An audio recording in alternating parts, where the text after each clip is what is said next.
So chances are, before you even came across this video series, you might have shopped around for some Bosals. You might have looked on the internet and come across different websites, makers, manufactured versus handmade. You've probably done a little bit of research, or maybe this is where you're starting, right? So we're going to walk you guys through some basics on different sizes of Bosals and different types of Bosals.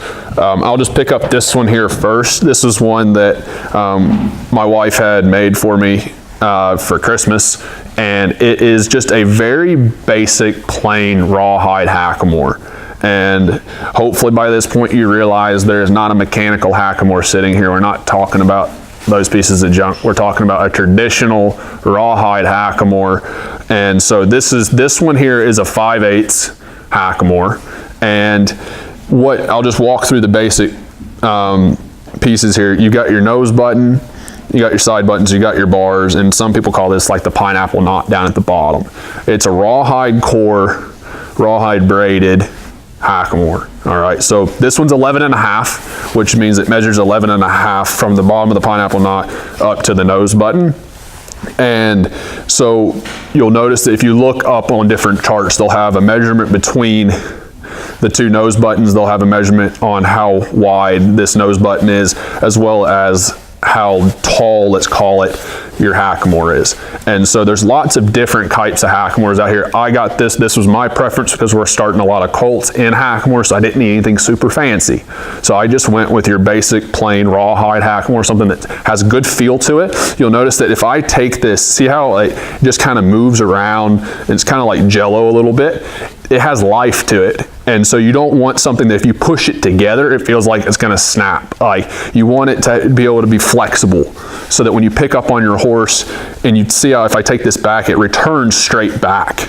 Or if I take the nose button, it flips straight back. It has life to it, and it's flexible, so that when you pick up on the reins, it meshes. It's going to have to fit your horse across the nose to where there's no gaps, and we want this thing to have some life to it, so that it takes the shape of our horse's face, and we work through there. So, but you can get as fancy as you want.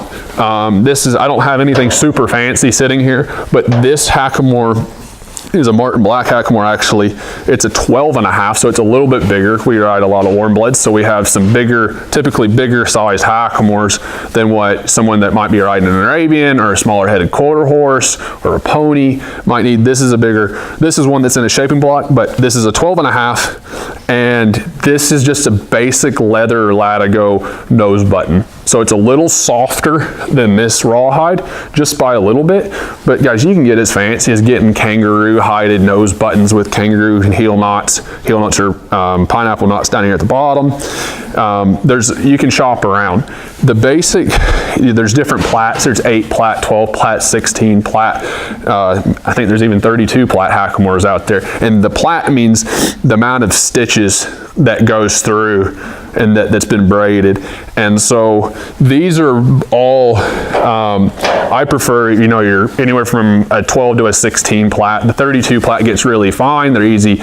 They can be easily broken. You don't want to be starting Colts in those. So those are like some basics on the different types of Hackamores out there.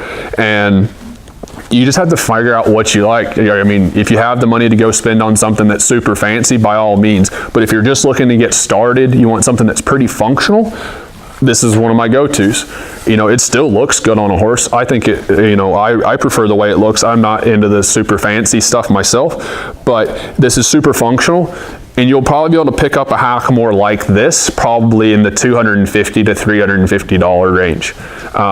You'll notice when I say that some people might be gasping for air. The equipment's not cheap, but if you take good care of it, it's going to last you a lifetime.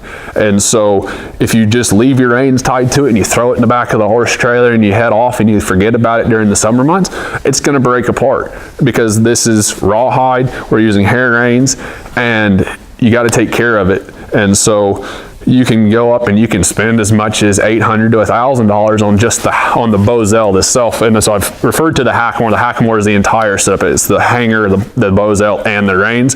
This actual part right here is just the Bosal. This is referred to as your hanger. And so You know, a lot of times you'll find people sell these independently. You'll have to buy the Bosal. Sometimes they'll throw the hanger in there for you, or you have to buy the hanger, and then you have to buy your hair reins as well. So hopefully you guys find that a little bit helpful. There's lots of options. Shop around.